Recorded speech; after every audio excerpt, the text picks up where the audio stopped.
Salut, c'est Seb. Aujourd'hui, nous entamons déjà l'avant-dernière journée de cette phase de groupe, avec notamment les matchs de l'Allemagne miraculée et d'un Brésil rassuré.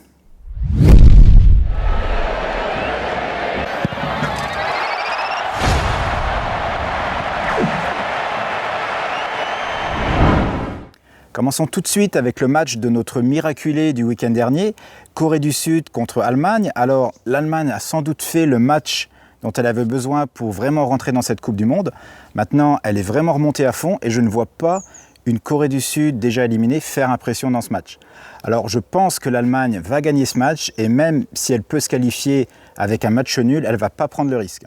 Et mon pari sur ce match sera un Asian Handicap de moins 1,75 sur l'Allemagne avec une cote à 1,79 sur Matchbook.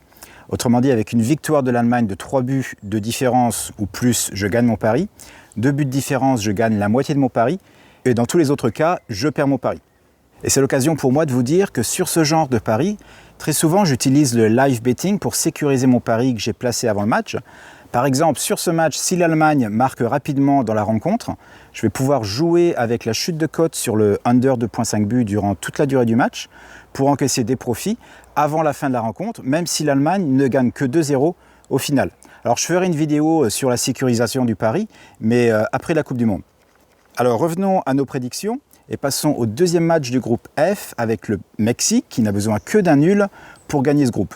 Maintenant, ils auront face la Suède qui peut elle aussi se qualifier en cas de victoire. Et c'est un groupe où nous pourrions même avoir 3 équipes à 6 points et un malchanceux éliminé à la différence de but. Alors le Mexique ne peut donc pas se permettre de reposer ses joueurs clés car une défaite de 2 ou 3 buts pourrait lui être fatale.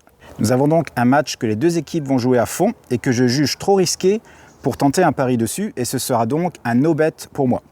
Alors passons maintenant au groupe E où la qualification va se jouer entre le Brésil, la Suisse et la Serbie.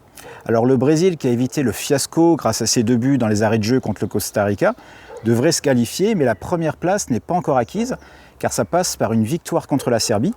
Alors pour la Serbie, ça risque d'être un peu compliqué, car ils vont devoir battre le Brésil et l'éliminer pour se qualifier.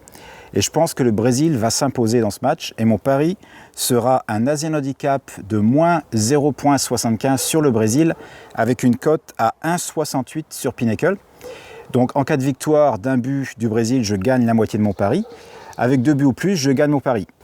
Et enfin, passons au dernier match de cette journée, Suisse-Costa Rica, où le Costa Rica n'a plus rien à espérer car déjà éliminé.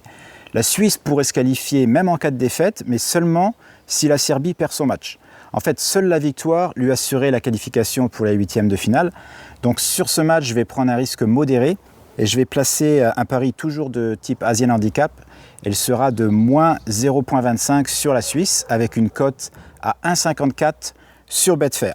Autrement dit, il me faut une victoire de la Suisse pour gagner ce pari. Un match nul me verrait perdre la moitié de ma mise et une défaite me ferait perdre mon pari. Alors demain, il nous reste 4 autres matchs après lesquels nous connaîtrons tous les qualifiés pour les 8e de finale. Donc si vous ne voulez pas rater mon analyse sur ces rencontres, n'oubliez pas de vous abonner. Et je vous rappelle également qu'en cliquant juste en dessous de cette vidéo, vous allez pouvoir recevoir mes prédictions offertes tout au long de l'année. Alors pour aujourd'hui, c'est terminé. Je vous donne rendez-vous à demain. Ciao!